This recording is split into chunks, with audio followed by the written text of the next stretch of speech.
آپ دیکھ رہے پروگرام سوالیہ ہے۔ پاکستان تحریک انصاف کے سربراہ عمران خان صاحب ہمارے ساتھ موجود ہیں۔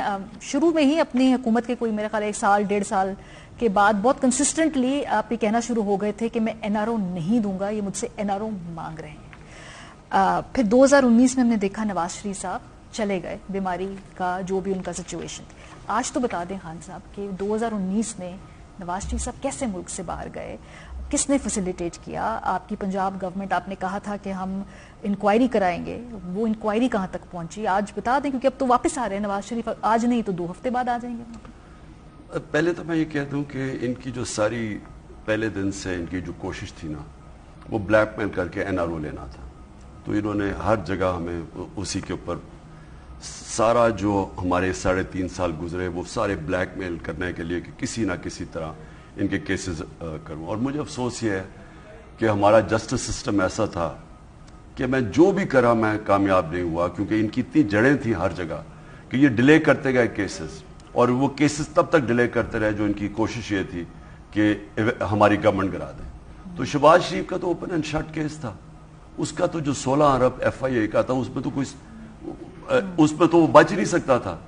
اس میں اس نے پورا ٹائم لگایا، دیر کرتا گیا، اور ایونچولی اپنے آپ کو جب گورنمنٹ گئی، اور اب یہ ہے کہ نیب میں بھی ان کے پروسیکیوٹر چلے گئے، نیب بھی ان کے نیچے، ایف آئی بھی ان کے نیچے، تو اب اپنے سارے کیسز کلیئر کروا رہے ہیں۔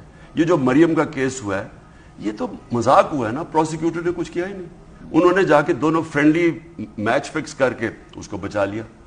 اور سب سے عجیب چیز یہ ہے کہ کوئی اس کا جواب تو دے کہ یہ جو ایور فیس اپارٹمنٹ جو 2 کمپنیز کی خود حسین شریف نے کہا کہ یہ مالکہ ہے اس کی، اس نے ایڈمٹ بھی کیا، وہ جو فراڈلنٹ وہ جو تھی کلیبری فونٹ والی جو ٹرسٹ ڈیڈ تھی، اس میں بھی تھی تو ان کی، تو جواب تو دینا تھا۔ اس کا مطلب ان کے پاس تو پیسہ نہیں تھا، نواز شریف کے تھی۔ تو یہ اس سے نکل جانا، دنیا میں جن جن کے بھی پیناما میں نام آئے تھے، اور بھی کوئی پرائم منسٹرز تھے، وزیر تھے، سب فارغ ہو گئے، یہاں یہ بچ گئے۔ 2019 اس کا مطلب the wheels were rolling نا خان صاحب، یہ بات کہہ رہی ہوں، جب نواز شریف صاحب پہلی دفعہ ملک سے باہر گئے نا، تو وہ کیسے ہوا؟ کیونکہ پنجاب حکومت آپ کی خود آپ کے پاس لے کر آئی وہ سارا ریکمنڈیشن ان کو جانے دیں۔ دیکھیں، میں اب پیچھے جب دیکھتا ہوں نا، تو وہ تو obvious تھا کہ وہ سارا جھوٹ تھا، اس کی بیماری، لیکن انہوں نے جو پھر ریزلٹس تھے، اب جب میں پیچھے دیکھتا ہوں تو یہاں کچھ بھی ہو سکتا ہے، میڈیکل رپورٹس کچھ بھی ہو سکتا ہے۔ اب میں کنونس ہو گیا ہوں کہ آپ جس طرح مرضی میڈیکل رپورٹ بھی بنا دیں، آپ فیک ٹیسٹ بھی کروا دیں، یہ سب کچھ ہو سکتا ہے۔ تو ظاہر ہے کہ انہوں نے یہ بڑی گیم تھی۔ ہم بڑے آرام سے اپنی جناب کہ جی بڑا بیچارہ بیمار ہے، اتنی زیادہ بیماریاں گندی، ہمیں پتہ ہی نہیں تھا کہ پتہ نہیں وہ جہاز بھی چڑھ سکے گا یا نہیں۔ وہاں جاتے ساتھ ہی پتہ چلا کہ ہمارے سے بہت بڑا مذاق ہوا ہے۔ اور یہی نواز شریف جھوٹ بول کے گیا تھا پہلے، جب مشرف کے دور میں این آر او لے کے گیا تھا جھوٹ بول کے کہ جی میرا کوئی معاہدہ نہیں ہے، 8 سال کہتا رہا کوئی معاہدہ نہیں ہے، گارنٹرز بھی تھے، کوئی اس میں سہولت کاری بھی تھی۔ تو وہ کب آئے گا وہ وقت جب آپ وہ سارے نام وغیرہ بتائیں گے؟ ابھی ویٹ کرنا ہے؟ نہیں، میں صرف یہ 2019 کا کہہ رہا ہوں کہ میں کنونسڈ ہوں کہ انہوں نے یہ بڑی گیم تھی، اور اس کی یہ چیز تھی کہ انہوں نے ریزلٹس فوج کیے۔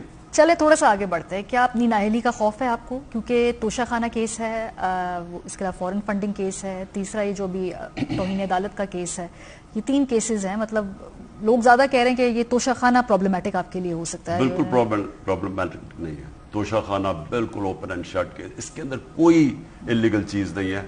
میں تو چیلنج کرتا ہوں کہ دیکھیں، اگر آپ نے کسی نے دیکھنا نا کہ کسی نے توشہ خانہ کے اندر بالکل قانون کے مطابق چلا، تو وہ واضح ہو جائے گا۔ جس طرح اگر آپ نے دیکھنا کسی پارٹی نے اپنی پولیٹیکل فنڈ ریزنگ کی اور لیگل کی، تو وہ بھی پی ٹی آئی ہے، اور توشہ خانہ میرا کیس ہے۔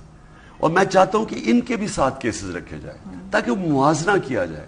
یہ ون سائیڈڈ کر رہا ہے یہ الیکشن کمشنر بالکل ان کا گھر کا نوکر ہے، شریف خاندان کا، ٹوٹلی ان کے لیے ہمارے ای وی ایم مشینز اس نے نہیں آنے دی۔ آپ کو پتہ ہے ای وی ایم مشینز نہیں آنے دی اس نے صرف اس لیے کہ انہوں نے جعلی ووٹس ہر حلقے میں رکھی ہوئی ہیں، کیونکہ کون ریزسٹ یعنی کیا آبجیکشن ہو سکتا ہے ای وی ایم مشین میں؟ وہ تو کیلکولیٹر ہے، ساری دھاندلی ہوتی ہے جیسی الیکشن ختم ہوتی ہے اور ریزلٹ اناؤنس۔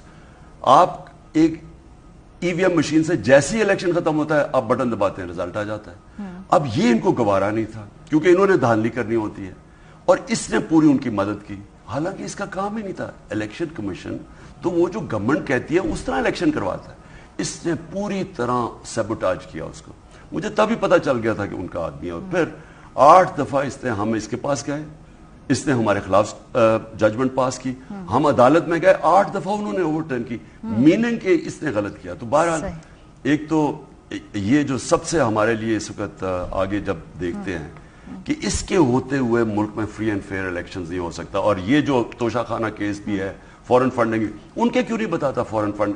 ان کی فنڈنگ تو بتائے نا کہ پیپلز پارٹی اور نون لیگ کی کدھر ہے، عدالت نے کہا ہوا ہے کہ اکٹھی کرو، یہ ان دونوں کی نہیں دکھا۔ تو آپ کو اس سے بھی کوئی خدشہ نہیں، لیگلی آپ کا خیال ہے اب سارٹیڈ ہے؟ ایک اور سوال، اسحاق خاقانی صاحب نے ایک ٹیلی ویژن پروگرام میں کہا جی کہ ایوان صدر کے اندر ایک ملاقات ہوئی جس میں آپ تھے، صدر صاحب بھی موجود تھے، اور اس ملک کی بااثر شخصیت، اسٹیبلشمنٹ سے ان کا تعلق، وہ بھی تھے، آپ کے کوئی بھی باقی پارٹی کے لوگ اس کی نہ تصدیق کر رہے ہیں نہ تردید کر رہے ہیں، بطور پارٹی چیئرمین آپ اس کی کیا جواب؟ میرے خیال میں اسحاق خاقانی سے پوچھ لیں، کیونکہ ان کو اور بھی پتا ہوگا، پھر پتہ نہیں سر کیا آپ تھے اس ملاقات، آپ ایوان صدر گئے ہیں پچھلے چند ہفتوں میں یا نہیں گئے ہیں، بس یہ بتا دیں۔ دیکھیے میں ماریا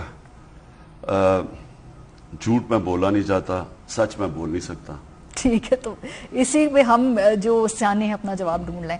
سو جو الیکشنز کی آپ آگے بات کر رہے ہیں، لیکن مذاکرات ہمیشہ ہونے چاہیے، میں ہمیشہ کہتا ہوں۔ دیکھیں ہمارا آبجیکٹو کیا، ہمارا ایک ہی آبجیکٹو ہے جو پاکستان کو یہ جو دل میں گھستے جا رہے ہیں اس سے نکالیں گے، اور وہ ہے فری اینڈ فیئر الیکشنز۔ یہ اب سے نہیں، میں بڑی دیر 5-6 مہینے سے کہہ رہا ہوں، اگر یہ اس وقت فری اینڈ فیئر الیکشنز کروا دیتے، کیونکہ میں نے تو اناؤنس کر دیے تھے الیکشنز، میں آپ کو یقین دلاتا ہوں کہ جو پاکستان کی جو معاشی تباہی آئی ہے یہ نہ ہوتی، جو ہمارا روپیہ گرا، جو ہماری آج انڈسٹری بند ہو رہی ہے، جو کسان آج سڑکوں کے اوپر ہے، جو مہنگائی 50 سال کے بعد سب سے زیادہ ہے، جو ہماری اب ایکسپورٹس گر رہی ہیں، ہماری ریمیٹنسز افیکٹ ہوگی، جو روپیہ اتنا گر گیا مارکیٹ اور اس میں اتنا فرق ہے۔ میں یہ سمجھتا ہوں کہ یہ جتنی دیر اب رہیں گے، انہوں نے تو اپنا NRO لے لینا ہے، انہوں نے تو اپنی جو 1100 ارب روپے کے جو کرپشن کیسز ہیں وہ ختم کروا لینے، 1100 ارب روپے کے۔ امریکنز کو جو انہوں نے رجیم چینج کرنا چاہتے تھے، یہ اب ان کی ساری، روس سے نہیں لیا تیل انہوں نے، روس سے گندم نہیں لی انہوں نے ان کے حکم پہ، تو ان کا تو ہو جائے گا پورا، ان کا بھی پورا ہو جائے گا، لیکن قوم ایک بہت بڑی قیمت ادا کرے گی۔ اور یہ خاص طور پہ یہ جو NROز لے رہے ہیں، جو میں نے قوم کے اندر ایک کیا میں آپ کو کہوں کہ ہوپلسنس دیکھی ہے، ایک ایسا ڈپریشن دیکھا ہے قوم میں کہ اس ملک میں کبھی طاقتور پکڑا ہی نہیں جائے گا۔